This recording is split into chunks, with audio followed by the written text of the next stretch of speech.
la hora, el día. Yo me imagino que deben estar también un poco nerviosos, pero quiero simplemente darles la tranquilidad.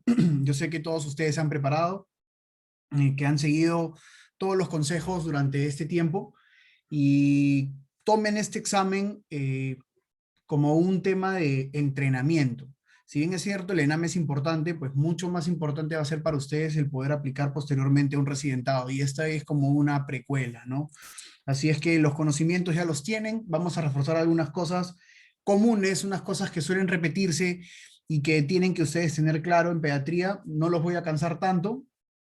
Así es que vamos a avanzar rápidamente y bueno, desearles los mejores deseos este domingo en el examen. Sé que les va a ir bien. Acuérdense que ustedes compiten con uno mismo, ¿no? No es una carrera con el resto. Aquí simplemente van a competir con ustedes. Así es que denlo todo, no se pongan nerviosos. Recuerden que los conocimientos ya están adentro y que fluya nada más. No pierdan la oportunidad de responder todas sus preguntas. Avancen rápidamente con las preguntas que ya saben. Recuérdense que muchas de estas preguntas son repetidas, son de bancos que se han repetido por muchos años y que ya los conceptos los tienen. Entonces, vamos a darle con todo, vamos a avanzar con esta pequeña disección de preguntas. Digo pequeña también porque, vamos a decirlo así, son preguntas puntuales de los temas que más se han repetido y pediatría ya les han dicho, ¿no? Tiene un promedio de 36 preguntas junto con neonatología, donde por lo menos 20 o 25 de esas preguntas siempre suelen ser importantes. Al final de esto les voy a decir qué otros temas deberían ustedes revisar porque puede caer y bueno, yo no los he tocado aquí directamente porque las preguntas de definición directa ya es un tema personal. Ya posteriormente, bueno, nosotros tenemos la idea de desarrollar clases más completas con todos los temas para la preparación del ENAM. Vamos a empezar a ver con la primera pregunta. Tenemos aquí, acuérdense ustedes siempre. Luciano, creo que voy a quitar una hora, menos. A ver su audio, por favor. Ya, vamos ahí. A ver, recuérdense siempre que en las preguntas de caso clínico son las más interesantes, ¿no? Las preguntas cuando son de conceptos directos, eh, vamos a decirlo así, a veces complican un poco la situación porque tú sientes que no sabes, sientes que no tienes el conocimiento, pero cuando es un caso clínico, peléala, ¿no? Dale con todo, o sea, revisa bien la pregunta y trata de ponerte en todos los escenarios, porque es como si estuvieras frente a un paciente, ¿no? Entonces, siempre identifiquemos los puntos claves. Yo les he dicho ya anteriormente que cuando vean ustedes y estudien para futuro en sus preguntas, traten ustedes siempre de catalogar sus enfermedades según los grupos etarios, según el sexo, según las manifestaciones, traten de identificar las palabras claves porque acuérdense que estos son exámenes de bancos, donde se repiten palabras, donde tienen palabras importantes que te van a hacer identificar rápidamente una pregunta y una respuesta. Obviamente para llegar a eso tú necesitas haber estudiado, necesitas haber banqueado, necesitas haber equivocado y posteriormente corregido esos temas. Y después vas a ver que se te va a hacer mucho más fácil. El día de hoy estamos con esta pregunta de una niña de 5 años, niña, mujer, 5 años, vamos viendo, presenta un exantema puntiforme en cara y tronco acompañado de fiebre de 38 grados centígrados. ¿Cuántos de ustedes han estado en emergencia alguna vez y les ha llegado algún paciente, un niño o una niña llorando, más o menos de esa edad, con algunas lesiones en la piel, etcétera, ¿no? Entonces, inmediatamente ustedes, cuando tengan esos casos, piensan, ¿no? Piensan en las enfermedades rápidamente exantemáticas. El tema que es identificar cuál. El examen, bueno, orofaringe congestiva, tiene un enantema en paladar, importante, interesante, adenopatías dolorosas de 2 por 2 centímetros en cuello, en región posterior y retroauricular. Y de frente te piden cuál es el diagnóstico. Bueno, esta pregunta es del 2013, pero se ha repetido en años posteriores. Siempre suelen venir ese tipo de preguntas. Recuerden, exantemática probablemente caiga. Y si no es una pregunta igual, pues vendrá alguna de estas enfermedades de este grupo, así que denle una chequeada y una revisada a esta. Entonces, viendo aquí los más importantes, tenemos la edad, ¿no? Es una niña más o menos pequeña, y eso nos va a ayudar en nuestra tabla de enfermedades exantemáticas a catalogar qué enfermedades pueden presentarse en uno y otro grupo. Un exantema puntiforme no me dice nada, no me dice mucho, no me da mucha información con respecto a las lesiones. Fiebre, lesiones en la piel, pero en ese tema, los síntomas generales como fiebre, dolor de cabeza, dolor de garganta, congestión, etcétera, muchas de esas son comunes en todas esas enfermedades exantemáticas. Pero acá comenzamos a ver otras cosas importantes, adenopatías dolorosas. Entonces yo recordaré y diré qué enfermedades exantemáticas me pueden dar ganglios, ¿no? O principalmente me describen con la presencia de ganglios. Bueno, algunas de ellas los pueden tener. Y hay una palabrita aquí también interesante que es retroauricular. Si ustedes han banqueado, han revisado, han visto, esta palabra de retroauricular suele ser muy repetitiva en las preguntas de exantemáticas cuando estamos frente a un tipo de pregunta directa. Yo me imagino que ustedes ya hasta en mente deben tener la respuesta, porque, como les digo, la idea es identificar estas palabras. Entonces, con esto, vamos a reconocer siempre las palabras claves en este tipo de preguntas de casos clínicos. Las preguntas de casos clínicos tienen palabras claves que te van a orientar hacia un diagnóstico o hacia al menos descartar muchas opciones. Y tienes exantema súbito, rubiola, sarampión, varicela, escarlatina, puchacual, serano. Entonces, obviamente con esta palabrita, probablemente ustedes hasta la respuesta ya la sabían, es rubiola. ¿Y por qué? Ya aquí, esto se ve un montón, hay un montón de información, pero he tratado de resumir todas las enfermedades exantemáticas en esta diapositiva para que ustedes leyendo esta información posteriormente, mañana, temprano, o en cualquier momento, puedan tener las palabras claves de cada una de ellas para poder identificar. Porque les puede venir cualquiera de ellas. Y las que suelen preguntar mucho más son sarampión, suelen preguntar mucho más rubiola, por ahí alguna pregunta que haya caído por ahí de la rociola infantil, pero principalmente, o de la bofetada, ¿no? Etcétera. Entonces, acuérdense de esas palabritas claves que van a ayudar a identificar rápidamente estas preguntas y responderlas. Bueno, sarampión, es difícil que te pregunten cuál es el virus, pero está ahí. El periodo de incubación, por lo general, todos tienen el mismo periodo de incubación en estas enfermedades exantemáticas, todas son entre 8, 12, 14 días, algunas un poco más, un poco menos. Eso no suelen preguntar porque no lo ponen como información en los casos clínicos, pero ustedes tienen que saberlo. Todos tienen una fase prodrómica, ¿no? De 3 a 5 días con síntomas generales, como ustedes saben, y ya les he mencionado que pueden ser generales en todo, fiebre, cuadro gripal, conjuntivitis, miren la sarampión, interesante un punto, mencionan conjuntivitis con fotofobia, puede venir en alguna pregunta de mayor complejidad, un caso clínico parecido a exantemática con conjuntivitis y fotofobia, y ustedes tienen que identificar qué palabritas no se repiten en cada una de esas enfermedades y que los pueden a ustedes ayudar a discernir entre una y otra respuesta. Bueno, las manchas de Koplik ya prácticamente podemos decir que es algo patognomónico. Si bien es cierto, en medicina hay muy pocas cosas patognomónicas, tenemos que aprenderlas. Todas las que sean cosas patognomónicas las tenemos que saber de memoria y si las leemos ya sabemos qué es. Ahora, en este tipo de preguntas de casos clínicos, vamos a también identificar ese tipo de palabras que si bien es cierta no son patognomónicas como tal de la enfermedad, van a ser patognomónicas para responder preguntas de ese tipo. Si nos hablan de ganglios retroauriculares, pues inmediatamente yo ya descarto todas y me voy a buscar rubiola. ¿Por qué? Esto lo he ganado yo con el tiempo, revisando, leyendo, banqueando y repitiendo pregunta tras pregunta. Y eso es lo que ya en este momento de preparación ustedes deberían tener fresco. Adicionalmente a eso, miren cómo es en la presentación de esta temática de la sarampión, fiebre alta, tiene que haber una lesión maculopapular eritematosa, por lo general es descendente y confluye, inclusive afecta palmas y plantas. Te pueden preguntar cuáles son las complicaciones también, por eso lo he puesto ahí. La más común, la más frecuente en la sarampión, la otitis media aguda, y siempre te pueden preguntar cuál es la complicación más grave, la más perjudicial, etcétera. En todas estas enfermedades endemáticas, muchas de ellas tienen el compromiso neurológico como principales complicaciones, y esas tienden a ser las más graves. Entonces, si te piden cuál es la complicación más grave, y es un caso de una enfermedad endemática, trata de buscar ahí cualquier tipo de encefalitis, cualquier tipo de problema neurológico que te va a generar por lo general una mayor complicación. El tratamiento, ustedes ya saben, de la mayoría de estos casos, salvo por ahí identificamos alguna que sea bacteriana, van a llevar solamente tratamiento sintomático. La siguiente importante, rubiola, preguntan bastante. ¿No? Igual, miren, periodo de incubación más o menos parecido, togabilidades, tienen también cuadros gripales, puede haber conjuntivitis aquí, miren, para poder confundir como pregunta, cuando yo te quiero confundir con una pregunta y te pongo conjuntivitis, el de la rubiola es sin fotofobia, sarampión con fotofobia, rubiola sin fotofobia, y hay manchas de Forsheimer. También acá mencionan la adenopatía occipital y retroauricular. Si bien es cierto, en las demás podemos encontrar adenopatías, por lo general las de las rubiolas van a ser más posteriores, van a ser más con tendencia hacia atrás. Entonces, si tienes por ahí unos ganglios a nivel cervical, en la parte anterior, etcétera, cuando se quieran referir a rubiola te van a poner esas palabritas bonitas como retroauricular, occipital, cervical posterior, entonces ya prácticamente ahí tú puedes ir también descartando algunas opciones y buscando si entre tus opciones está rubiola. Miren cómo es también el periodo exantemático, dura 3 días, la fiebre es leve por lo general y hay unas lesiones también maculopapulares, puntiformes, descendentes, también como la sarampión y también confluyen. Dentro de las complicaciones aquí pueden haber artritis, encefalitis, trombocitopenia. Si te pregunto cuál es la complicación más difícil o más complicada, perdón, la encefalitis. Tratamiento igual sintomático.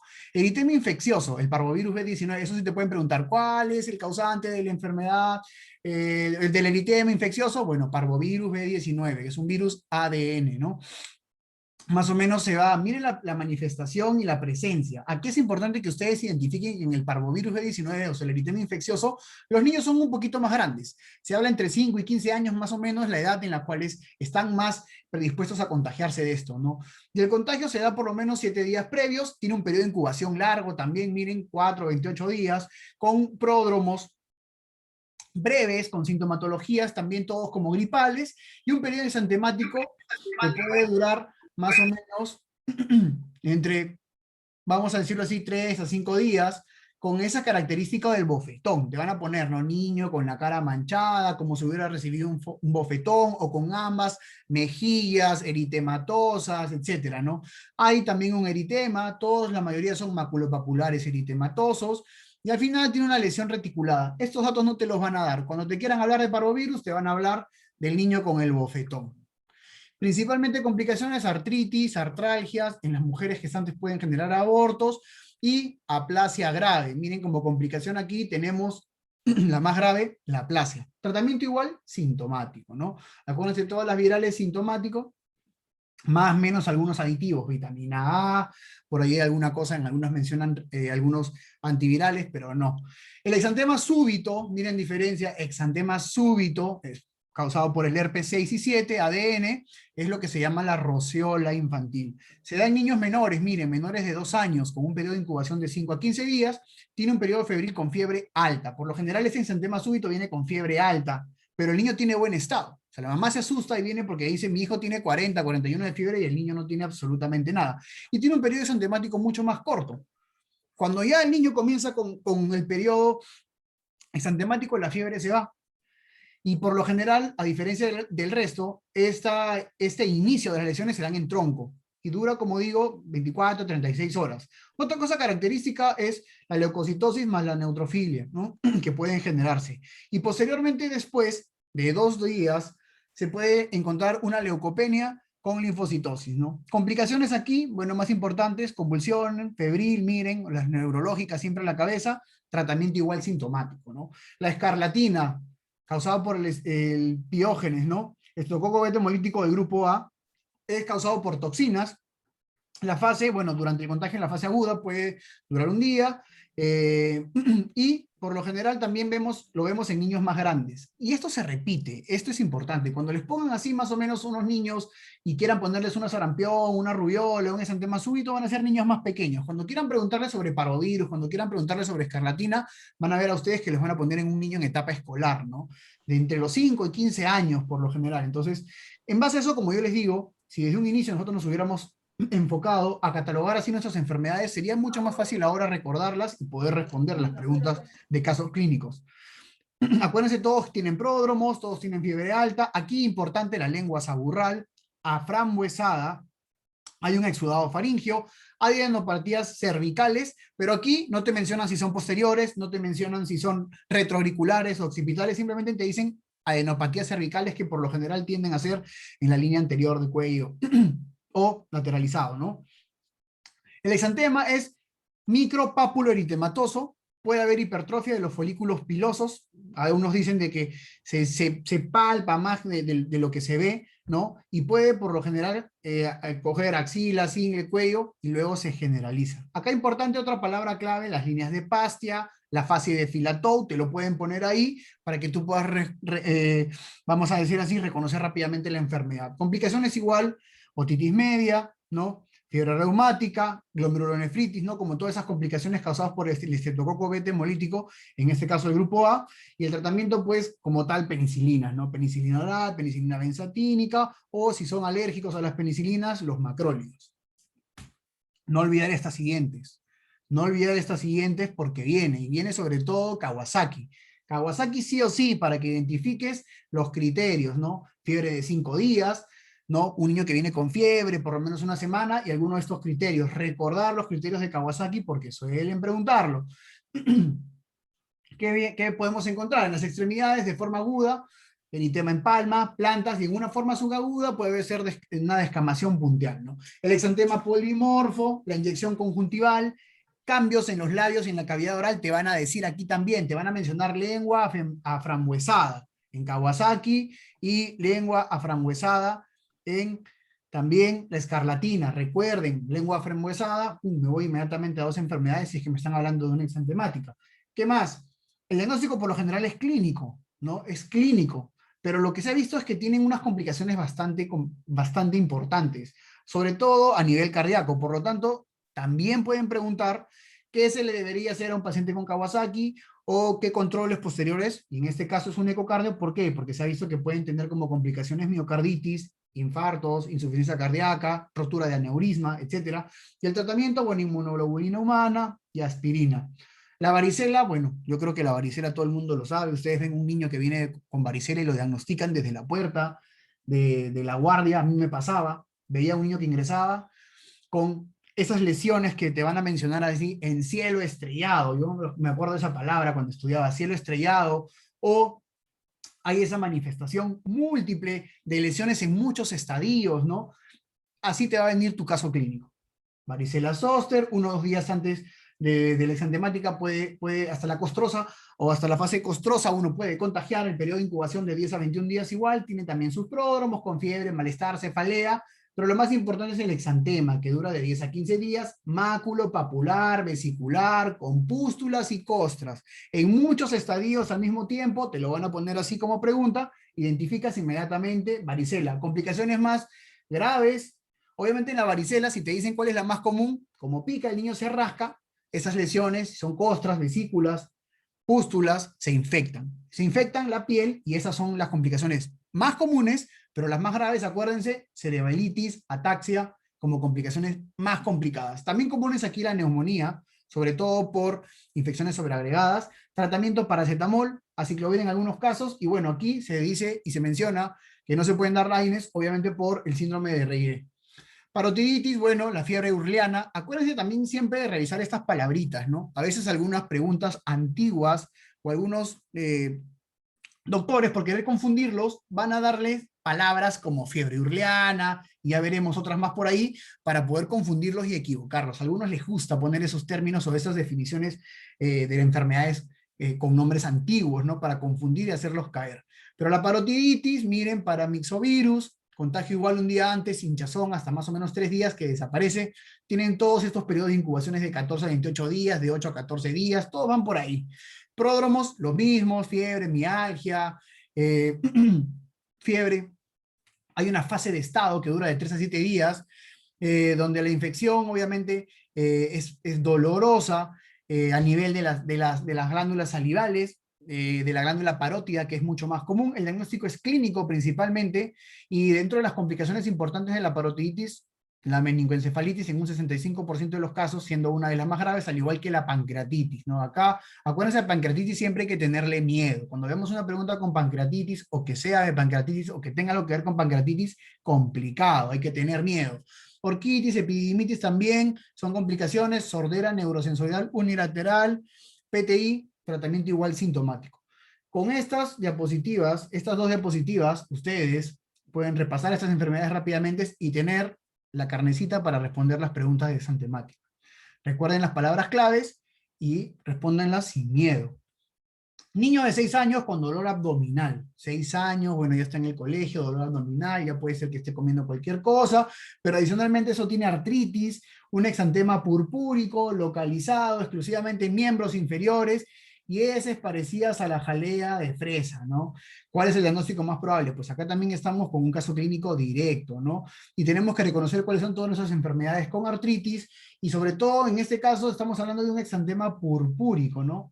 Exantema purpúrico localizado exclusivamente en miembros inferiores. Entonces, con esto, nosotros también tenemos que ver la edad siempre, todos los síntomas de los casos clínicos típicos que nos van a querer poner en este tema de pediatría, y después les voy a decir también qué cosas tienen que ustedes revisar porque les gusta preguntar bastante sobre vacunas, porque les gusta preguntar bastante sobre crecimiento, desarrollo, porque les gusta preguntar bastante también sobre el tema de desnutrición, sobre el tema de obesidad infantil, un tema que cada vez está creciendo mucho más, y les pueden por ahí también preguntar para que ustedes diagnostiquen si es una desnutrición crónica, etcétera.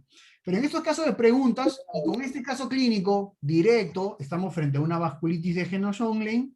¿Y qué es lo importante acá? Y también recuerden esto, porque esto también puede caer. Les gusta preguntar también este tipo de vasculitis. ¿Por qué? Porque es la vasculitis más frecuente en pediatría. Ustedes seguramente lo han podido ver algún día en el hospital cuando han estado haciendo sus rotaciones. También puede ser conocida como púrpura anafilactoide o leucocitoclástica. Acuérdense de estos nombrecitos, estas palabritas, porque a veces no te van a poner vasculitis de Jeno-Schönlein, te pueden poner púrpura anafilactoide. Y si no sabes, si no recuerdas, fuiste, la fallaste sabiendo la respuesta. Miren la edad de los niños, entre 2 y 8 años, no son tan pequeños ni son tan grandes.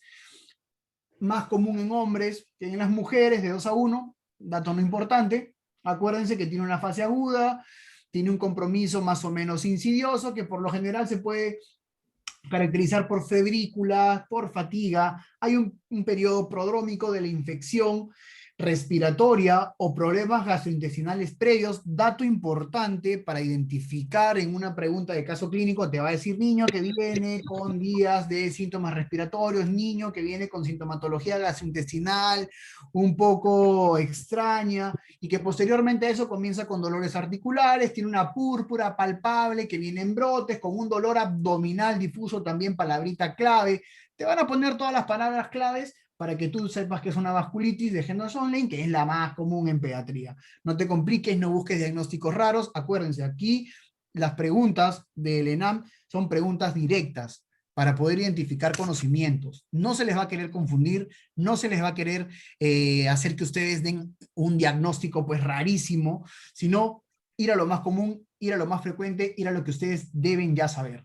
Acuérdense de la artritis, la artralgia, principalmente si es en miembros inferiores, rodilla, tobillo, y hay un compromiso renal, ¿no? Que puede estar caracterizado por hematuria y o proteinuria, ¿no? Por lo general es tardío, ¿no? Se genera un síndrome nefrótico tardío. El tratamiento aquí, importante, sintomáticos, ¿no? No caigan, el tratamiento es sintomático, tiende el cuadro a mejorar después de 2 a 4 semanas, se autolimita.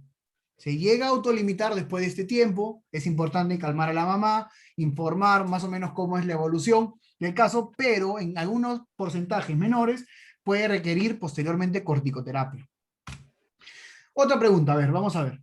Lactante de 1 mes que ha sufrido de conjuntivitis permanente. Ya cuando vemos este tipo de cosas así, conjuntivitis permanente en un lactante, bueno, nos han dicho más o menos de cuánto, no sabemos cuántos meses tendrá, pero dicen que la conjuntivitis que este niño, bueno, este lactante tiene, está desde el nacimiento. Ya con eso nos están diciendo algo. Ya si ustedes tienen ahí un juicio clínico, están sospechando, ya ustedes saben, se han revisado qué es lo que podría ser. Tiene 10 días presentando una tos con taquipnea progresiva.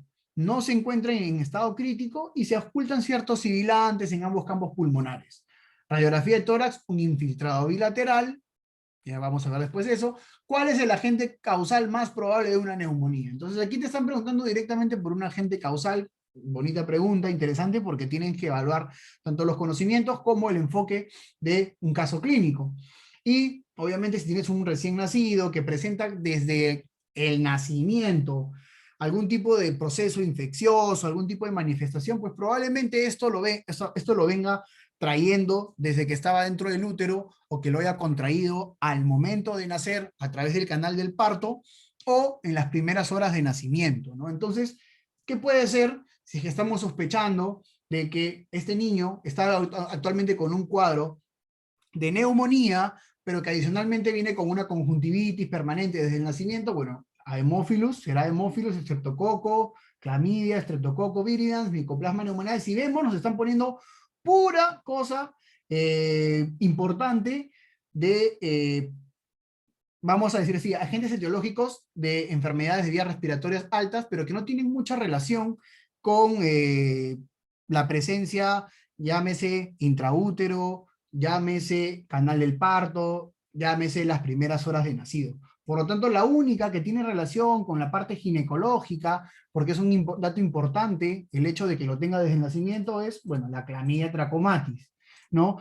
Y las manifestaciones, si nosotros sabemos, la clamidia trachomatis está dentro del grupo de las neumonías atípicas o neumonías típicas. Yo me imagino que ustedes también ahí tendrán la respuesta rápidamente, y si tenemos una neumonía atípica, las manifestaciones de las neumonías son diferentes, ¿no?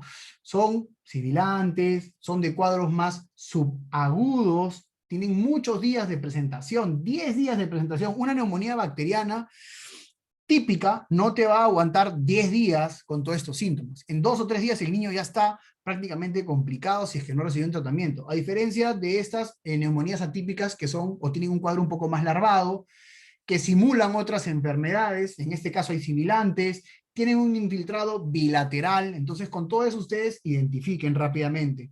Las neumonías suelen ser bastante preguntadas también, y aquí les gusta poner mucho cuáles son los agentes etiológicos y las características importantes de las neumonías típicas o atípicas. Rápidamente acá para que ustedes puedan ver.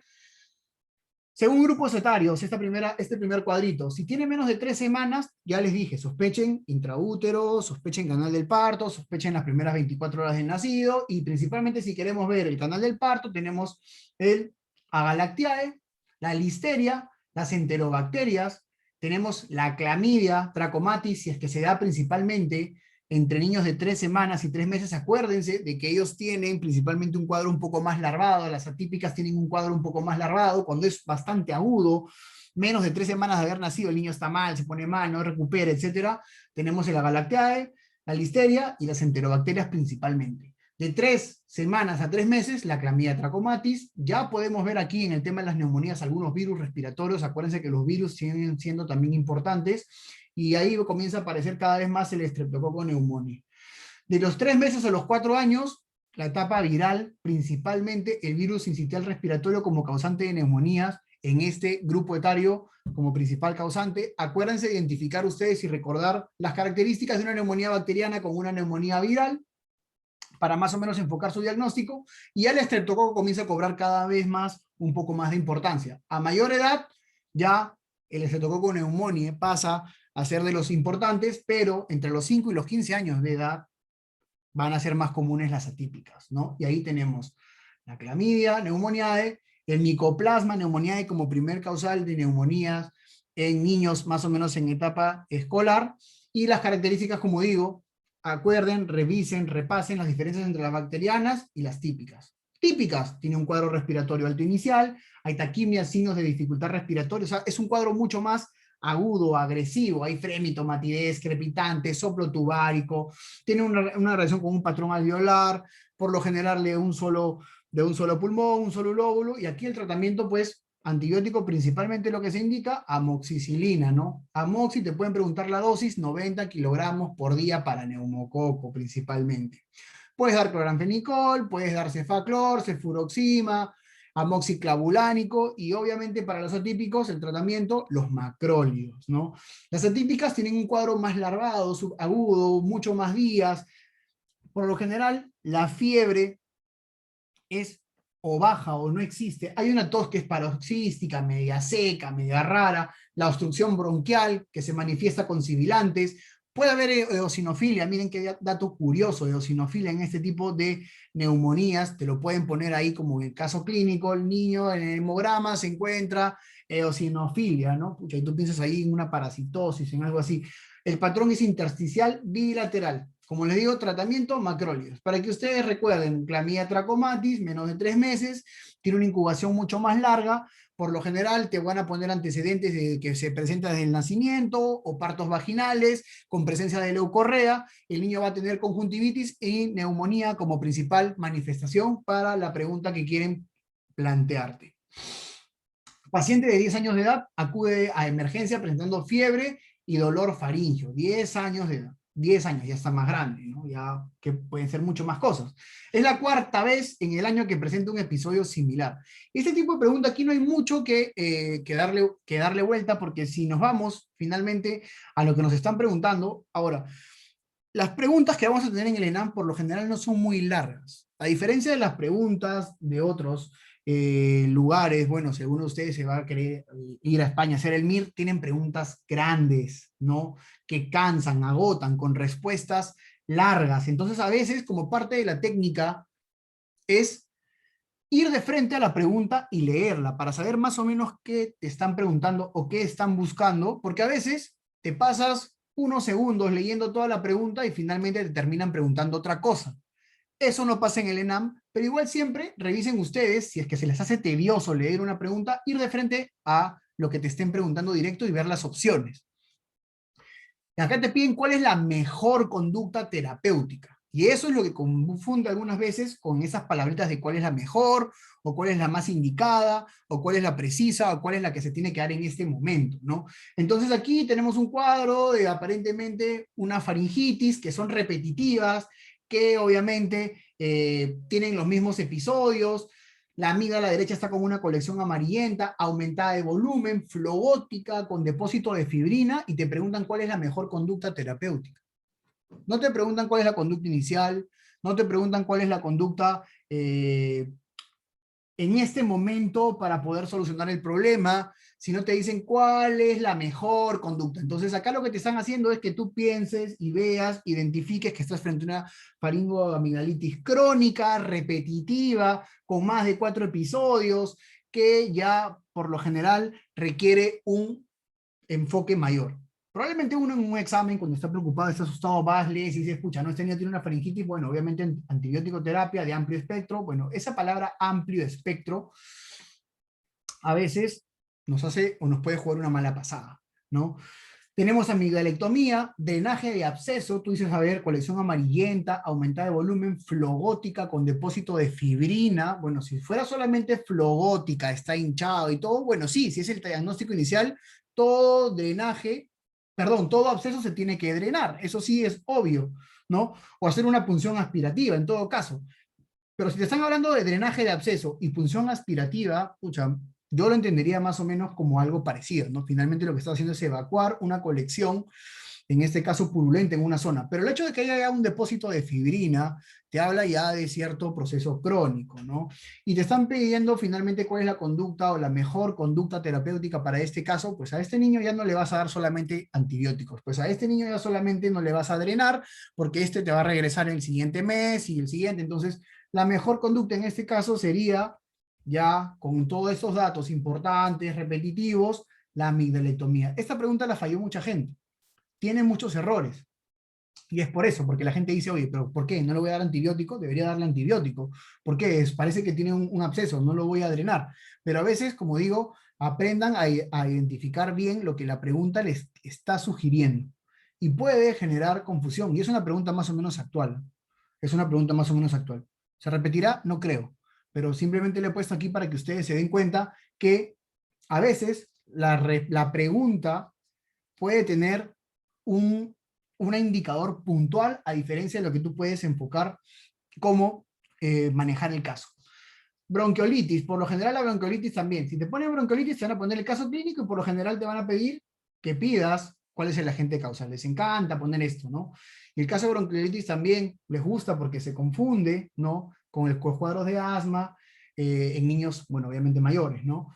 Pero acá es importante cuál es el agente causal. Ustedes, esas cosas se las deberían tener así. O sea, responder inmediatamente cuál es la respuesta de la bronquiolitis. Y acá, bueno, miren, dieron como respuesta adenovirus. Interesante, ¿no? Interesante porque el virus sincitial respiratorio termina siendo principalmente la causa de la bronquiolitis en primer lugar. Pero aquí la dieron como adenovirus y nos fregaron a todos. Paciente menor de 2 años, por lo general en este cuadro, periodo de incubación de 2 a 8 días. Y eso también quiero que ustedes vean, que en el examen a veces van a encontrar ustedes este tipo de preguntas donde ustedes marcan una respuesta y termina siendo otra, y ustedes han estudiado, han revisado, están seguros que esa es la respuesta. No se estresen. No se estresen porque eso suele pasar. Recuérdense que los exámenes son hechos por personas y las personas podemos fallar, podemos equivocarnos y la idea es que ustedes no entren en esa crisis de decir, bueno, no está la respuesta correcta, debería ser otra, etcétera. Ya les he dicho, tranquilos, no pierdan mucho tiempo dándole vueltas a una pregunta. Si no la saben, márquenla para revisarla después y continúen el examen. No se olviden de marcar, por favor. Y no se olviden de dejar nada sin marcar también. Respondan todo. Bronquiolitis, menores de 2 años, periodo de incubación de 2 a 8 días, hay un cuadro catarral, siempre te van a poner ese antecedente de que el niño ha estado con ciertos síntomas como resfríos, medio leves, que la mamá no le ha dado probablemente mucha importancia y de pronto, después de unos días, tos seca, fiebre, febrícula, y hay un periodo de estado en el cual ya la tos es progresiva, hay dificultad respiratoria, hay expiración prolongada, sibilancia, roncante, superevitante. Se van a poner todo en un niño pequeñito que empezó medio resfriadito y después se complicó. Y por lo general hay un patrón obstructivo. ¿Cuál es el causante más común? El virus incidental respiratorio en un 70-80%. Hay virus incidental respiratorio A y B, indiferente cuál es más común que el otro, son parecidos. Adenovirus 3, 7, 21, los más causantes, para influenza, metaneumovirus, influenza A y B, inclusive hasta el mismo micoplasma pneumoniae puede causar bronquiolitis, pero a términos de pregunta, el virus incidental respiratorio es el más común y es el que ustedes deberían marcar como opción siempre. A pesar de que esté adenovirus y que en esta pregunta pusieron como respuesta adenovirus, yo, si veo una pregunta así, por frecuencia y por lo que sé, mascaría finalmente virus incidental respiratorio. El tratamiento, acá hay dos grupos y también te pueden poner estas preguntas para confundirte. Te van a querer poner tratamientos en el tema de bronquiolitis para ver si es que es efectivo o no es efectivo. A veces te van a poner algunas cosas. ¿Y qué es lo único que está, vamos a decir así, comprobado que hace efecto? El oxígeno, la hidratación, la aspiración de secreciones, inhalación con soluciones hipertónicas, beta-2 adrenérgicos, adrenalina nebulizada, sobre todo si tienes un caso de un niño que viene complicado, que viene obviamente, que no puede respirar, etcétera, la adrenalina nebulizada, ribavirina, palivizumab, ya son obviamente los tratamientos específicos, ¿no? Que se pueden utilizar en estos cuadros, principalmente el palivizumab, para evitar la gravedad en pacientes, se tienen algún factor de riesgo. Te pueden poner el caso de un paciente con algún factor de riesgo importante que lo pone como en grupo de riesgo, y ahí se podrá dar este medicamento, pero no te lo van a preguntar. Por lo general, te pueden preguntar qué es lo que no sirve en este tratamiento, ¿no? ¿Y qué no sirve? Darle bromuro, darle corticoides, darle metilsantinas, mucolíticos, antihistamínicos, montelukast, antibióticos, no sirven en esta patología. Entonces te pueden preguntar cuál es el tratamiento más efectivo, o te pueden preguntar cuál es el tratamiento que prácticamente no tiene ningún tipo de identificación como agente que puede revertir el cuadro, ¿no? Y si tienes un niño que está grave, si tienes un niño que ya no puede respirar, que no puede, vamos a decir así, oxigenar correctamente, ustedes ya lo están viendo como una insuficiencia respiratoria, a pesar de que la respuesta puede ser como tratamiento indicado, oxigenación, a pesar de que las respuestas, y no solamente en este caso bronquiolitis, lo puedes ver también en las complicaciones de la laringotraqueitis, etcétera. Si tienes la nebulización con adrenalina en un paciente que viene complicado, siempre va a ser tu primera opción para poder marcar como el tratamiento ideal para ese caso de niño complicado. Ok, recuerden eso, porque también puede ser un dato importante. A veces tú dices, no, a este niño hay que nebulizarlo con oxígeno frío, pero es un paciente complicado, nebulización con adrenalina o adrenalina en un inicio o corticoides endovenoso de un inicio para poder revertir rápidamente el proceso que puede causarle la muerte al paciente. Acá tenemos a alguien de 11 meses, fiebre de 38 grados, desde hace 16 horas, vómito 3 veces, ¿no? 3 veces y hace 5 horas agregan deposiciones semilíquidas 6 veces. Al examen, ojos hundidos, irritable, mucosa oral seca. ¿Cuál sería el manejo inicial? Importante, aquí les van a poner a ustedes, y va a venir de todas maneras, alguna pregunta de diarrea aguda infecciosa, ¿no? Les van a poner principalmente diarreas agudas infecciosas. No les van a preguntar las otras, ¿no? Probablemente si les quieren preguntar será algo infeccioso, y les van a preguntar también agentes causales, y les van a preguntar también principalmente a ustedes cuál es el manejo, ¿no? ¿Cuál es el manejo, el tratamiento adecuado para una deshidratación leve, una moderada, una severa? ¿Qué haces? ¿Qué le das? ¿Qué no le das? ¿No? Y en este caso, 11 meses, miren, es un lactante, tiene fiebre de 38 desde hace 16 horas, o sea, ya tiene varias horas que está así medio complicado, que probablemente el niño no se está hidratando correctamente, ha vomitado adicionalmente a eso, tiene deposiciones semilíquidas 6 veces, o sea, te están diciendo todas las cosas como para que tú veas que es un pacientito que no está tan bien que digamos. Además tiene ojos hundidos, irritable, mucosa oral seca. ¿Cuál sería el manejo inicial? Metamizol y medios físicos. Acuérdense, cuando tengan un paciente que está deshidratado, siempre hay que reponer líquidos. Cuando tengan un paciente que tenga algún problema de vía aérea, siempre hay que primar estabilizar la vía aérea, ¿no? Son cosas básicas para ese tipo de preguntas, a pesar de que también requiere un antibiótico, a pesar de que también requiera probablemente bajarle la fiebre, etcétera. En este caso, siempre es la rehidratación. ¿Y cuál sería acá? Sale de rehidratación oral, o sea, miren la respuesta, ¿no? Continuar alimentación. Acá, en este caso, en este paciente debería ser endovenoso, pero no hay la opción. Entonces, ¿qué hago? Una rehidratación oral en un niño que está vomitando 3 veces, etcétera, es lo mejor dentro de todo. Dentro de todas esas opciones que nosotros tenemos, es la mejor opción. Lamentablemente así vienen las preguntas, a pesar de que yo digo, no, pero este niño como está así, pucha, ya no me va a comer, me va a vomitar, etcétera. Y a veces entro ahí en confusiones, ¿no? Pero en este caso la rehidratación es obviamente la mejor opción para este caso. Y acá, para que ustedes se acuerden rápidamente, tienen que tener esas definiciones, ¿no? Aguda, menos de 14 días, pueden tener la persistente, que se va a dar desde los 14 días hasta el mes, porque a partir del mes ya es crónica. También recordar qué cosa es una diarrea acuosa versus una diarrea disentérica, y dentro de las acuosas, principalmente la secretoria y la osmótica, ¿no? Les van a preguntar ahí. Secretoria, osmótica, acuérdense que de las secretorias principalmente por enterotoxinas, la osmótica principalmente aquí a la cabeza, el rotavirus, ¿no? Y en las disentéricas tienen las invasivas y las no invasivas. Dentro de las que invaden, las que hacen daño, tienes la shigella y a la cabeza que hace un daño directo. Y en las no invasivas tienes el resto de E. coli por ahí, o el Clostridium difficile, etc. También etiológicamente para que ustedes vean, ¿no? Dentro de las virales, ¿cuáles son las más comunes? El rotavirus A. El rotavirus A es el más común, también tienes el adenovirus entérico, astrovirus, calicivirus, parasitarias, siempre Giardia, parasitaria Giardia, acuérdense, si te van a poner algo de parásitos, Giardia, o Cryptosporidium en segundo caso, pero siempre te van a poner el caso, bla, bla, bla, y Giardia. Y te van a preguntar también cuál es el tratamiento de la Giardia, que en este caso es metronidazol, y la dosis. Repetidaza, esa pregunta ha venido, pero no sé, más de 10 veces creo.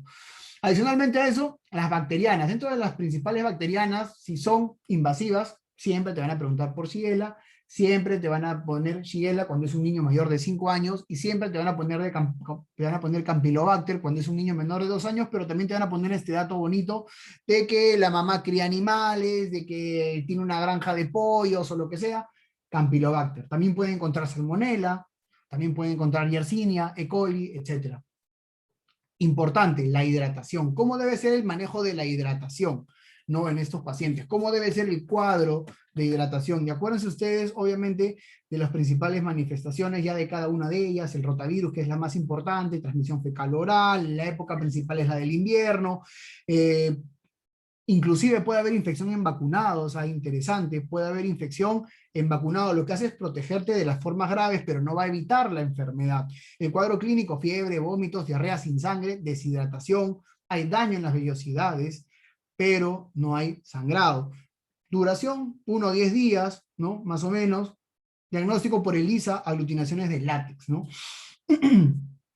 Recuerden, importante aquí, la deshidratación, ¿no? La deshidratación y el tema de la hidratación, y con respecto a la Shigella, les dije, niños mayores más o menos de los 2 a 5 años de edad para arriba, ¿no? Y tienen aquí, por lo general, fiebre elevada, ¿no? Es una diarrea invasiva, disentérica, con fiebre elevada, hay vómitos, hay dolor abdominal agudo, puede haber anorexia, puede haber pujo y tenesmo, les gusta poner esas palabritas. Cuando vean ustedes pujo y tenesmo, piensen que es una diarrea bacteriana, acuérdense, si se repite.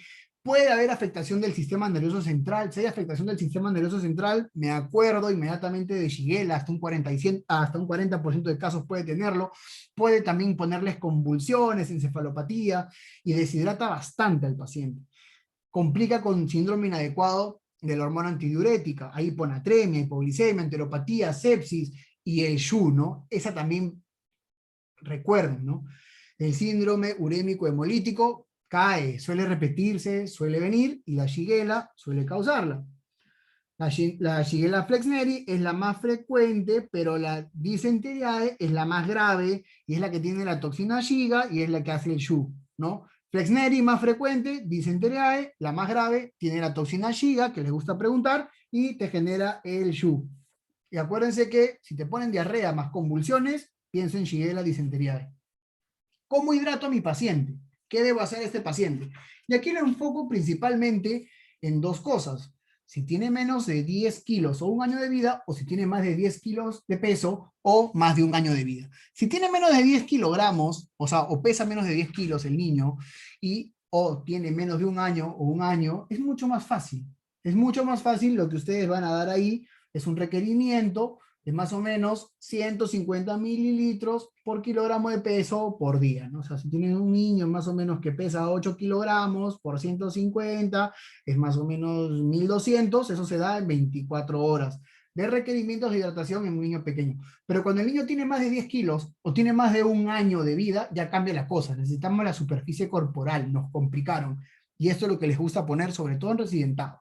Entonces, ¿qué te ponen aquí? ¿Y cómo saco la superficie corporal? Bueno, el peso en kilogramos por 4 más 7 entre el peso en kilogramos más 90. Entonces, acá sí necesitas la superficie corporal para poder ver el tema de la hidratación, porque te van a decir cuánto volumen necesita un niño de 12 kilos. Pucha, ya tienes que sacar superficie corporal, ¿no?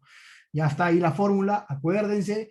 ¿Y cómo se da la hidratación? Pues obviamente la cantidad de mililitros por superficie corporal por día. O sea, se multiplica 1500 o 1800 dependiendo por la superficie corporal que ustedes han sacado. Entonces, por lo general, tienden a utilizar el 1500 como el valor por la superficie corporal. Ese es el volumen que ustedes tienen que dar en 24 horas.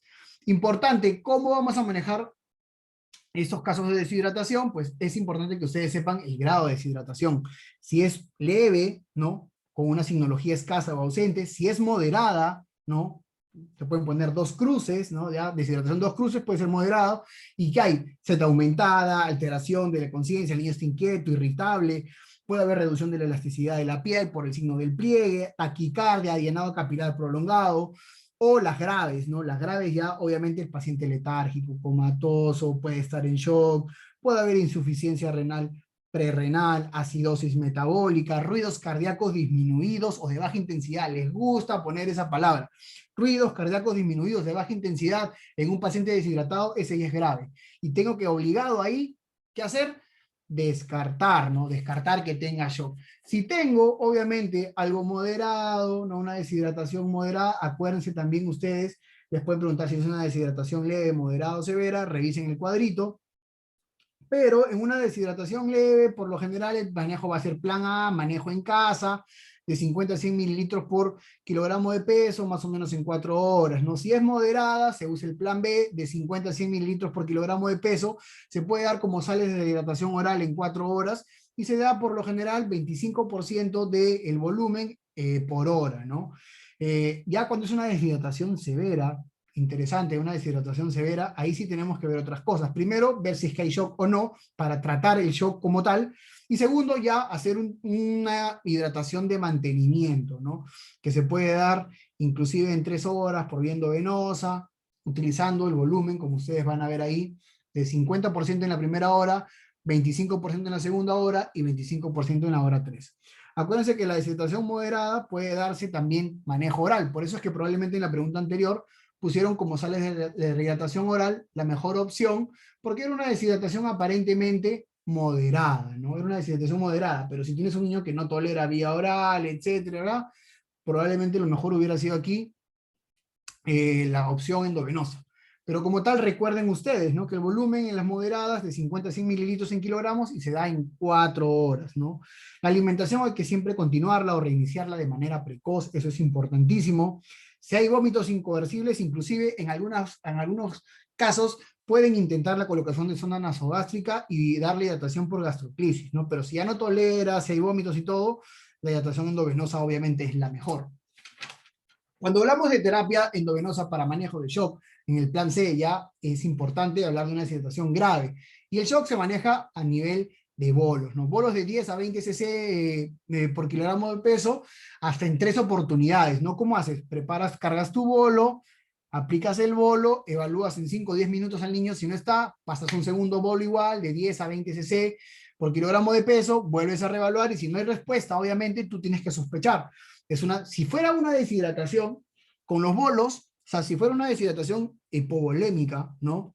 Un shock hipovolémico, tiene que recuperar con volumen, pero si no repercute, si no revierte, finalmente podemos estar frente a un shock séptico. Probablemente la infección sea tan grave que hay un shock séptico, no un shock distributivo, y por lo general ese paciente, a pesar de que tú le des volumen, no va a recuperar. Por lo general ya necesita drogas vasoactivas, ¿no? Y principalmente en pediatría la más usada, la noradrenalina como primera opción, y en segundo lugar la norepinefrina, ¿no? Pero recuerden el manejo del shock a través de bolos, y posteriormente ya se hace el control, el manejo posterior, que por lo general se trata de hidratar al paciente para llevarlo a su volumen durante las siguientes 3 horas, aplicando 100 cc por kilogramo de peso, pasando 50% en la primera hora, 25 la segunda y 25 la tercera. A veces, cuando ya el paciente está mucho más tranquilo, si tú quieres hacer una hidratación en 24 horas porque no quieres sobrehidratar al paciente, etcétera, el manejo se da por 200 mililitros por kilo de peso, y se pasa, se pasa la mitad del volumen total en 8 horas, y el siguiente porcentaje, que es 50% también del volumen, ya se pasa en 16 horas tranquilo. Eso es cuando tú quieras hidratar a un paciente calmado, sin apresurarse, en 24 horas, ¿no? La alimentación siempre, reponerla de forma temprano, siempre continuar la lactancia. Recuerden que en pediatría no usamos antidiarreicos, no se usa por lo general antieméticos, y si es que hubiera usar alguno, el ondansetron es el de elección. El uso de probióticos, algunos lo recomiendan, otros no, podría ser que sí. Y el uso de zinc, sobre todo si es que tenemos pacientes desnutridos, con alguna complicación crónica, ¿no? Como cosa importante. Lactante de 6 meses, desde hace más o menos un mes, presenta prurito intenso. Al examen, mira, 6 meses y tiene prurito intenso. Esto también suelen preguntar bastante, les gusta preguntar sobre esto. Y tiene piel seca con signos de rascado. Bueno, un niño de 6 meses está rascando, no sé, medio raro. Pápulas eritematosas, excoriadas y descamativas, ¿no? Microcostras en la cara que respetan el triángulo de la nariz. No se evidencian lesiones en áreas cubiertas por el pañal, otra cosa importante. ¿Y cuál es el diagnóstico? Y es pregunta del 2017, casi actual. Te pueden poner, presenta un pliegue infraorbitario, ¿no? El famoso pliegue de Denny Morgan. Ya con estas cosas, esta también es una pregunta calcada, así, de caso clínico que puede caer, ¿no? Les gusta preguntar porque esta enfermedad también es bastante común, es común en la consulta, y espero que ustedes ya tengan la respuesta en mente. Si es que le ponen que es un bebé lactante de 6 meses, que tiene prurito, que tiene muchas lesiones de rascado, de pápulas eritematosas, excoriadas, descamativas, microcostras, que es varicela, cielo estrellado, en la cara, que respetan el triángulo de la nariz, ya cuando le ponen ese tipo de cosas. Adicionalmente a eso, no se evidencian en lesiones cubiertas por el pañal. Si te pueden poner que después de mucho tiempo el niño creció y sigue con las mismas lesiones, o sea, te están hablando ya principalmente aquí de algo importante. Una alergia alimentaria, no te dan mayores datos, si te quisieran poner una alergia alimentaria, te tendrían que poner algo aquí de que le cambiaron la lactancia, de que lactó de tal forma, o solo toma leche, o solo lo que sea. Te pondrían un datito para poder ver. Un impétigo contagioso, el impétigo, ¿no? Las lesiones mieliformes, ¿no? Amarillentas, doradas, etcétera, ¿no? Del estafilococo dorado, no me cuadra mucho por aquí. Dermatitis ¿de contacto a qué? A la mamá, no te dan ningún dato aquí. Escarlatina, pucha, podría ser escarlatina, recordemos lo de la escarlatina al inicio. Y tenemos la dermatitis atópica como enfermedad bastante común, sobre todo de presentación inicial en lactantes, ¿no? Con ese tipo de manifestaciones de rascado, pápulas, escoriaciones, descamación, microcostras, respetan la cara, tienen el signo el signo de pliegue de Denny Morgan, no se evidencian en lesiones de cubierta espinal, y se repite esa pregunta como tal, repetida, dermatitis atópica. ¿Por qué es importante? Porque obviamente es un proceso inflamatorio de la piel, genera un intenso prurito, la piel se seca, la evolución es crónica, porque lo vamos a ver en todas las etapas de la vida, y por lo general tiene brotes. Entonces este paciente pediátrico, con este cuadro principal de atopía, con este cuadro principal de alteración, no solamente a nivel de piel, te pueden poner que tiene síntomas respiratorios, te pueden poner que tiene antecedentes de familiares con el mismo problema, o familiares asmáticos, o con alergia a alguna otra cosa. acordarnos que en los lactantes principalmente se genera un eczema exudativo que muchas veces puede confundir, ¿no? Puede confundir con estas costras mielicéricas, y la localización es en mejillas, cuero cabelludo, zonas de extensión de extremidades, ¿no? En los pliegues se van a manifestar, y respeta la cara. Y aquí, bueno, se puede ver ligeramente ese pliegue debajo de los ojos, que es como si fuera un pedacito más de piel, por así decirlo, que es un signo característico que les gusta preguntar, que es el signo de Dennis Morgan. Y también podemos verlo, obviamente, en la etapa infantil, en la etapa del adolescente, pero por lo general les van a poner el caso clínico del niño, ¿no? Del lactante, importante. La predisposición genética, por alteración, obviamente, del gen de la filagrina, eso no preguntan, pero para que lo sepan. Hay una disfunción de la barrera cutánea por el rascado, por las lesiones, la piel queda expuesta, pueden haber sobreinfecciones, por eso es importante, y hay una inflamación persistente de la dermis. Conociendo esto, ustedes con eso pueden tratarlo. Hay que reducir los síntomas, obviamente el prurito, el eczema, etcétera, con lociones para hidratar, obviamente con antihistamínicos, evitar que se exacerbe y que se generen las sobreinfecciones de la piel, minimizando obviamente el riesgo con el tratamiento. La hidratación adecuada y el uso de corticoides tópicos son piezas clave de este tratamiento. Paciente de 8 años, asmático, y aquí asma cae. Asma viene sí o sí, te pueden preguntar los tipos de asma, te pueden preguntar el diagnóstico, y les gusta poner a veces también las complicaciones, ¿no? Los cuadros así complicados de un niño que tiene asma, que ingresa con una disnea severa, obnubilado, no se han regularizado los síntomas a pesar del tratamiento, pulso paradójico, ritmo de galope, discreto edema periférico, hepatomegalia, bueno, neumopatía como diagnóstico, que será una neumonía, estoy seguro, bronconeumonía, yo no sé qué significa neumopatía o bronconeumonía, me podría parecer lo mismo, por lo tanto, esas dos solitas se descartan. Acuérdense ustedes a ir descartando, ¿no? Descartando opciones que no cuadren. Una crisis asmática, ok, sí, está en una crisis asmática, pero me quedo ahí nomás, veamos las demás opciones. Asma moderada, con ese tipo de signos y síntomas y cosas que ha presentado, sería un asma moderado, sería un asma ya severa, ¿no? Llegar a este extremo es un caso ya de un asma severo.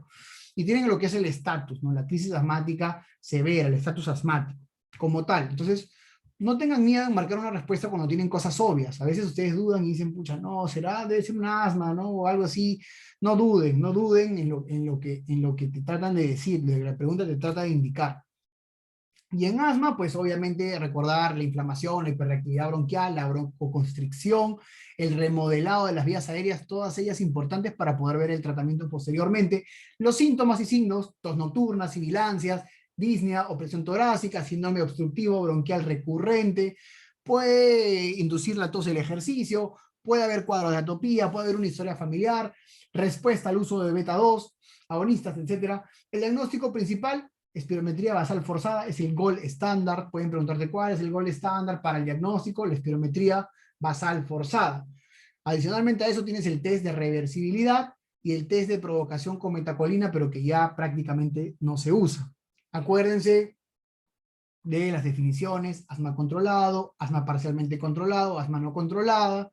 La escala de Birman y Pearson, ¿no? Es leve, si es menos de 4, denle una revisada. No les van a preguntar cuál es la escala de Birman y Pearson, ¿no? Pero les van a preguntar si es leve, si es moderada, o ustedes mismos necesitan saber esa tablita, ese esquema para poder identificar a su paciente, aunque es casi obvio, ¿no? De 5 a 8 es moderado y de 9 a 12 es grave. Los criterios de gravedad que les gusta poner para que tú identifiques que estás en un cuadro grave: disnea en reposo, cianosis, habla entrecortado, agitado, desorientado, taquicárdico, bradicárdico, sibilancias inspiratorias, expiratorias o ausencia, obviamente, del pasaje del murmullo, el silencio respiratorio que le dicen, un PEF menor de 60, pues ya son indicadores de que estás con criterios de gravedad. Le gusta también preguntar cuáles son los signos, obviamente, radiológicos de estos cuadros obstructivos bronquiales, ¿no? Que se pueden repetir en algunas enfermedades que te dan obstrucción bronquial. Te lo pueden preguntar con bronquiolitis, se lo pueden preguntar aquí, en otras enfermedades más obstructivas, ¿no? Hiperaeración, hiperinsuflación, horizontalización de los espacios intercostales, diafragma aplanado, el llamado tórax en tonel. Pueden haber atelectasias, el corazón pequeño que le dicen, y acuérdense, también les pueden poner el caso clínico del típico niño que viene a la emergencia con asma, lo nebuliza, si no recupera, y te preguntan cuál es la principal causa de que este paciente no mejore a pesar del tratamiento. Pues atelectasia. Niño con crisis asmática, recuerden ustedes, si los que han estado en el San Bartolomé o en cualquier hospital pediátrico grande, como el Hospital del Niño, tienes una crisis asmática, el niño no mejora, placa de pulmones. ¿Para qué? Para buscar, obviamente, una telectasia. Acuérdense, obviamente, como cuadro agudo, ¿no? Las crisis, los cuadros agudos, les gusta preguntar también cuál es el tratamiento y te van a querer confundir con los beta 2 agonistas de acción corta o de acción prolongada. Te van a querer confundir con los corticoides orales versus corticoides endovenosos o intramusculares. Te van a querer confundir con otros medicamentos como los antileucotrienos, la teofilina, corticoides orales, los anti-IgE, ¿no? O los corticoides inhalados, ¿no? Para los casos crónicos. Y cuando tienes un caso agudo, pues obviamente los beta 2 agonistas de acción corta, que puede ser inhalado, nebulizado, los corticoides endovenosos intramusculares, el bromuro de hipatropio, que puede ayudar a mejorar la acción de los beta 2, la aminofilina para los casos más graves, al igual que el sulfato de magnesio, ¿no? Que pueden preguntarte cuál, con qué mejorarías o tratarías un asma severo, y te van a poner ahí probablemente aminofilina o sulfato de magnesio. Ya estamos acabando, así que tranquilos. Niña de 6 meses traía emergencia por fiebre, náuseas, vómitos desde hace más o menos 2 días, agrega hiporexia y decaimiento, ¿no? Hiporexia y decaimiento en una niña que ha tenido fiebre, náuseas, vómitos, 6 meses, miren, pequeñita, 6 meses, tiene regular estado general, está deshidratada, pues obviamente con todo lo que tiene. Adicionalmente a eso, temperatura de 38.5, hemograma con leucocitosis y desviación izquierda. Están tratando de decir que probablemente tenga una infección, tiene un sedimento de orina con leucocitos de más de 80 por campo. Ya con eso te están dando prácticamente el diagnóstico, ¿no? Te están diciendo, oye, o sea, acá probablemente haya una infección urinaria, ¿no? Y te dicen que el urocultivo está pendiente y cuál es la actitud más adecuada. Hospitalizarla y esperar el resultado del urocultivo, o sea, solamente la ingresas y esperas a que te dé el urocultivo y vas a dejar así que se siga deteriorando su estado, ¿no? Acuérdense que algunas veces las respuestas que te pueden dar, te pueden causar hasta risa. Y dices, pucha, ¿cómo me van a poner esto? ¿No? ¿Cómo me van a poner esto como respuesta? ¿En qué cabeza? Pero así vienen, o sea, vienen así las opciones y como digo, mejor para ustedes. Mandarla a su casa a iniciar terapia antibiótico oral, lo mandarías a su casa. Hospitalizas e idas terapia antibiótico oral, o sea, ¿para qué la vas a hospitalizar si le vas a dar por vía oral? Mandarla a casa y que regrese con el resultado urocultivo, si regresará. Hospitalizarla e iniciar terapia antibiótico parenteral. Yo creo que para mí esa es la mejor opción. Si tiene 6 meses, es pequeña, fiebre, náuseas, vómitos, hiporexia, decaimiento, no está comiendo nada, deshidratado moderado, leucocitos, desviación a la izquierda, pues obviamente a un niño pequeño, menor de 1 año, con todos estos síntomas y con todas estas cosas, lo mejor es hospitalizarla e iniciar tratamiento antibiótico parenteral lo más rápido posible. No esperar, obviamente, el urocultivo, eso no se hace. Inclusive con pacientes adultos no lo hacemos, menos con un niño. Acuérdense que el niño y pacientes lactantes son delicados. Varones, acuérdense, miren, en infecciones urinarias, datos importantes que ustedes tienen que recordar, que en los niños varones, en menos de 3 meses, son mucho más susceptibles a tener infecciones urinarias, a diferencia de las niñas, hasta el primer año de vida. Después del año de vida, las niñas nos pasan a poder ser ellas las principales que tienden a sufrir estas infecciones urinarias de forma repetitiva. Y si tenemos un varón que tiene infecciones urinarias repetitivas o que tiene estos cuadros repetitivos, tenemos que sospechar alguna malformación asociada.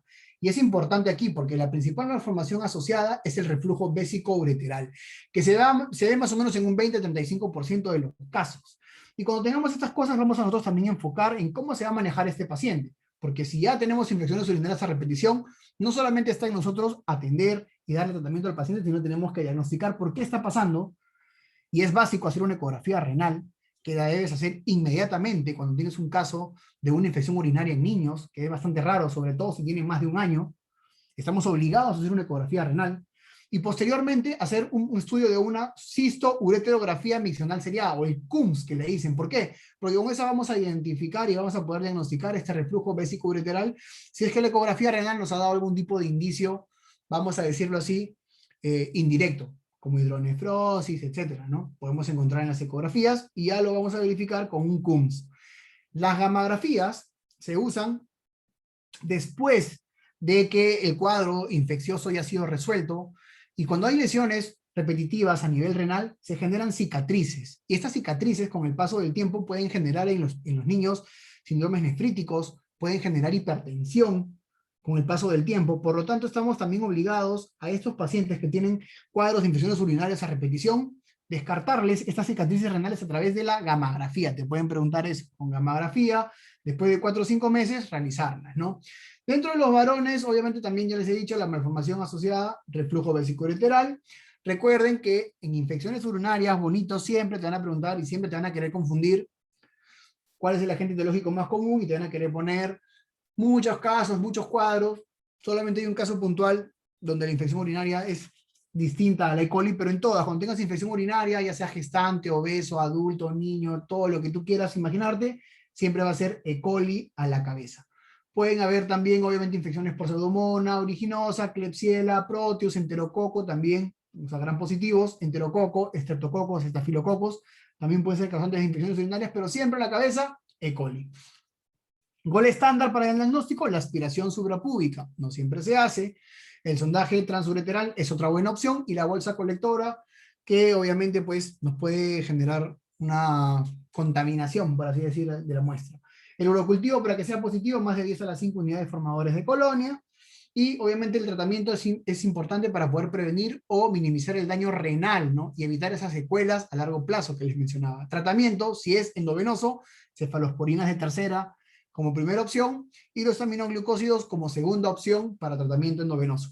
Si queremos darle oral, podemos usar cefalosporinas, también cefuroxima, cefixima, cefalexina, o en algunos casos la amoxicilina, amoxiclavulánico o trimetropin, sulfametoxazol, aunque estos últimos, tanto la amoxicilina, el amoxiclavulánico, el trimetropin, puede ya existir actualmente cierta resistencia ante estos medicamentos, ¿no? Recuerden, si tenemos un recién nacido lactante, también para poder identificar, porque con eso rápidamente puedes responder tú en el examen cuál es el tratamiento indicado. Si tienes un recién nacido o un lactante, ¿cuál es el tratamiento indicado? Una cefalosporina de tercera más una ampicilina. ¿Por qué? Porque también tienes que sospechar en listeria. O como segunda opción, los aminoglucósidos con ampicilina. Acuérdense siempre, en recién nacidos y lactantes, agregar ampicilina cuando estemos sospechando de listeria. Si el lactante tiene más de 3 meses y tenemos un lactante en mal estado, pues estamos obligados obviamente a hacerlo por vía endovenosa o intramuscular, bueno, principalmente endovenosa, cefalosporina de tercera o aminoglucósidos. Y si es un lactante mayor ya de 3 meses y hay un buen estado, podemos usar la vía oral, ¿no? Como una cefalosporina de primera o cefalosporinas de segunda vía oral. A emergencia nos llega un paciente de 19 meses con una convulsión tónico-clónica. Convulsiones, va a venir, caen convulsiones, identifiquen las más importantes y listo, todo solucionado. Convulsión tónico-clónica, recuerdan, paciente de 19 meses, importante aquí también, etiología, edad, grupos etarios, sexo, etcétera, siempre importante para poder enfocarnos en nuestros casos clínicos. Tiene una convulsión tónico-clónica que se desarrolló mientras el paciente presentó fiebre. Te ponen acá ya el dato, fiebre, ¿no? Presentó cuando tenía fiebre. Y dicha convulsión solamente duró 5 minutos, ¿no? 5 minutos, no duró más, ya no se ha vuelto aparentemente a repetir, hasta que llega a emergencia y tiene nuevamente otra convulsión de características similares. ¿Cuál es el diagnóstico? Una convulsión febril simple, una convulsión febril compleja, un MEC, ¿no? Una meningitis, perdón, o una meningoencefalitis, la epilepsia como tal, en un paciente de 19 meses, epilepsia, un estatus convulsivo. ¿Cuál es la definición de estatus convulsivo? Entonces tenemos que tener claro todos estos datos, ¿no? 19 meses, convulsión tónico-clónica, fiebre, dura 5 minutos, presenta otra, es una convulsión febril compleja, y vamos a ver ahora. Simplemente, cuando hablamos de una simple, es porque es menor a un tiempo menor a los 5 minutos, es una tónico-clónica sencilla, que se ha presentado con la fiebre, no se ha vuelto a repetir, no ha habido alteración de conciencia, no ha habido relajación de mayores esfínteres, el periodo posictal es menor, etcétera, y no se repite o no se ejecuta una segunda convulsión, ¿no? A diferencia de que si ya duran un poquito más, o tienen algún tipo de repercusión, o después de la crisis te quedas con algún tipo de compromiso neurológico, o se repiten pues más oportunidades, pues ya estamos con una compleja, ¿no? Entonces aquí rápidamente para ver, y estamos también por acabar, lactantes, obviamente, principales causas de convulsiones en estos grupos etarios. En lactantes, en preescolares y escolares. Con eso ustedes pueden responder las preguntas. Porque no te van a traer nunca, no te van a poner un caso clínico de un escolar con convulsión y que sea convulsión febril. Si tenemos un lactante, tenemos que sospechar primero la cabeza, las febriles, Segundo, las metabólicas, ustedes ya conocen, han visto en neonatología cuáles son las principales complicaciones metabólicas que pueden desencadenar en convulsiones. Y en los casos de los tipos de epilepsia tenemos el síndrome de West como el más importante, ¿no? West, miren, en menores de 1 año es bastante grave, tiene una mortalidad del 5%, se caracteriza por espasmos epilépticos, hay un retardo de desarrollo psicomotor, también es importante ese dato, en el caso clínico de convulsiones, buscar si hay un retardo en el desarrollo, y en un lactante por lo general es una convulsión o un cuadro epiléptico grave, por lo tanto, pienso en West inmediatamente, y a veces te pueden dar los datos del electroencefalograma, ipsarritmia, ¿no? Ipsarritmia, esa palabrita bonita, ipsarritmia West, ipsarritmia West. Son puntas y ondas lentas de gran amplitud. Ya si quieren ser malos te van a poner. Se evidencia en el electroencefalograma puntas y ondas lentas de gran amplitud. Pucha, ya, te quieren matar. Pero si te ponen ipsarritmia, ya tú sabes que con eso es West. De frente te vas a West. Y el tratamiento acá, interesante, ACTH y vigabatrina como opciones de tratamiento para el síndrome de West, mal pronóstico, etc. En los preescolares ustedes tienen las febriles a la cabeza, pero también ya comienzan a presentarse otros problemas epileptoides, como el síndrome de Lennox-Gastaut, el gran mal y el de ausencia, que también les encanta preguntar.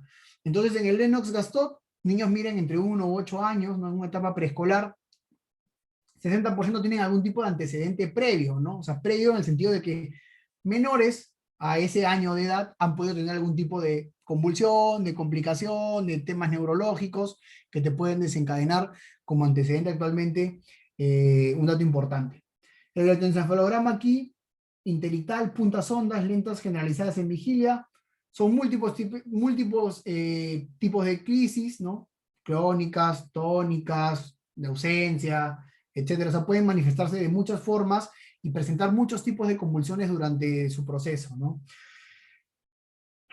Y hay también acá cierto retardo en el desarrollo, hay alteración en el comportamiento, hay cierto retraso mental en este tipo de cuadro de epiléptico, y el tratamiento aquí por lo general es polifarmacia, ¿no? Se dan muchos medicamentos dentro de los cuales tenemos ácido valproico, etosucinida, dependiendo de lo que más o menos vaya, fenobarbital, diazepam, fenitoína, o sea, pueden utilizar muchos medicamentos porque adicionalmente es poco eficaz el tratamiento que se logra con esos pacientes. Las de ausencia se ven en niños, miren, un poquito más grandes, de 4 a 12 años, por lo general más mujeres que hombres. Te van a poner el típico caso de la niña que estaba jugando con la pelota y de pronto se le cae la mano y se queda mirando al vacío por unos segundos y después recupera normal y sigue haciendo sus actividades. Así te van a poner el caso clínico. Por lo general esta ausencia dura de 5 a 30 segundos. Se puede desencadenar con la hiperventilación. Y aquí en el electroencefalograma, puntas ondas a 3 ciclos por segundo. 3 ciclos por segundo, punta onda, ausencia, crisis de ausencia. Y aquí el tratamiento efectivo, en el 80% de los casos, ha sido valproico más la etosuximida. Algunas veces te ponen solamente etosuximida. A veces te ponen ácido valproico en una opción y como segunda etosuximida. Bueno, más efectivo es el ácido valproico. Así que no se confundan. Febril, ya acá diferente, de 3 a 5 años, ¿no? 3 a 5 años, 3 meses a 5 años, son cuadros breves, empiezan desde el primer día de fiebre, hay que diferenciar la simple de la compleja, ¿no? La simple, 1 en 24 horas, las complejas pues tienen más. La simple, menos de 15 minutos de duración. Las simples, en el post-crisis es corta, no hay parálisis residual, tienen un cuadro neurológico normal, no hay compromiso neurológico, a veces pueden quedar con ciertas parestesias, con ciertas parálisis, pueden ser repetitivas, pueden durar más de 15 minutos, etc. Estamos con una crisis febril compleja, como ya hemos visto. Dentro de las crisis focales, también importante para que ustedes puedan recordar, tratamiento de las crisis focales, carbamazepina, crisis tónico-clónico generalizadas, cuando tengas una tónico-clónico generalizada, por lo general el tratamiento más eficaz es el ácido valproico, la fenitoína, las crisis de ausencia, el valproico y etosuximida. En los escolares y en los niños más grandes ya obviamente están a la cabeza las epilepsias como tal, ¿no? Las epilepsias como tal y las causas traumáticas, sobre todo si te ponen un antecedente de alguna caída, un accidente o cosas así. El estado o el estatus convulsivo, ¿cómo lo veo? Más de 30 minutos de duración o 2 o más crisis sucesivas sin recuperación de la conciencia entre ellas. O sea, si tengo una convulsión que dura más de 30 minutos, ya tengo que pensar en un estatus convulsivo. Si tengo un caso de un niño que convulsiona, no recupera el estado de conciencia, inmediatamente vuelve a convulsionar, estatus convulsivo. Así les van a venir, les van a preguntar. ¿Y qué hago con estos casos? CAB, ¿no? CAB. Bueno, en este caso, principalmente, más que el CAB, hay que ver la vía aérea, ¿no? Hay que ver la vía aérea, hay que abrir la vía aérea, hay que tratar de optimizar la buena oxigenación, y posteriormente el tratamiento, pues en estos casos de esos estatus, se usa inicialmente diazepam, ¿no? En niños más grandes, diazepam como primera opción, si no mejora, segunda opción, fenitoína, y como última opción ya para poder recuperar o controlar el cuadro, el fenobarbital. Pero en neonatos, ojo, es diferente. En neonatos es al revés. Empieza como primera opción el fenobarbital para poder manejarlo, en segunda opción la fenitoína, y por último ya el diazepam como tratamiento.